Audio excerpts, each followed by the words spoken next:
जम्मू कश्मीर के राजौरी हमले में आगरा का लाल शहीद हो गया। आगरा के कैप्टन शुभम गुप्ता के परिजन उनकी शादी की तैयारियां कर रहे थे। इससे पहले बेटे की सेहत की खबर घर पहुंची। पूरे गांव में मातम छा गया। उत्तर प्रदेश के आगरा के कैप्टन शुभम गुप्ता जम्मू कश्मीर के राजौरी में आतंकवादियों से मुठभेड़ के दौरान शहीद हो गए। इस बात की सूचना जैसे ही शुभम के घर पहुंची तो कोहराम मच गया। परिवार के सदस्य अपने बेटे शुभम गुप्ता के पार्थिव शरीर के घर आने का इंतजार कर रहे थे। कैप्टन शुभम गुप्ता के पिता बसंत गुप्ता आगरा में जिला अदालत में है। आगरा के लाल शुभम गुप्ता राजौरी के बाजमल इलाके में सुरक्षा बलों और आतंकवादियों के बीच मुठभेड़ में शहीद हो गए।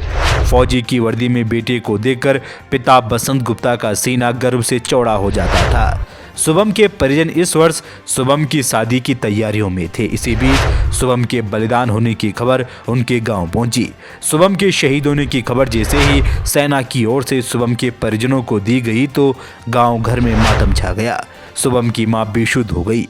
आगरा से बीजेपी सांसद और केंद्रीय मंत्री एसपी सिंह बघेल और राजकुमार ने शहीद शुभम गुप्ता के परिजनों से मिलकर परिजनों को सांत्वना दी। शहीद कैप्टन शुभम गुप्ता के भाई ऋषभ का कहना है कि भाई को सिग्नल कोर में कमीशन मिला था, फिर भी उन्होंने सिग्नल कोर छोड़कर पैरा ज्वाइन की थी। जब भी वे किसी सीक्रेट मिशन पर जाते थे तो उनका फोन बंद रहता था। देश के प्रति उनका जज्बा अद्भुत था। शहीद कैप्टन शुभम को शुरू से ही देश और सेना को लेकर एक अलग ही जुनून था। शुभम को बचपन से ही वर्दी बहुत पसंद थी। बता दें कि जम्मू कश्मीर के राजौरी में बुधवार को आतंकवादियों से हुई मुठभेड़ में सेना के 2 अधिकारी 2 जवान कुल 5 जवान वीरगति को प्राप्त हो गए। सेना सर्च ऑपरेशन पर निकली थी, जिससे आतंकवादियों से हुई मुठभेड़ में भारतीय सेना के 5 जवान देश के लिए शहीद हो गए।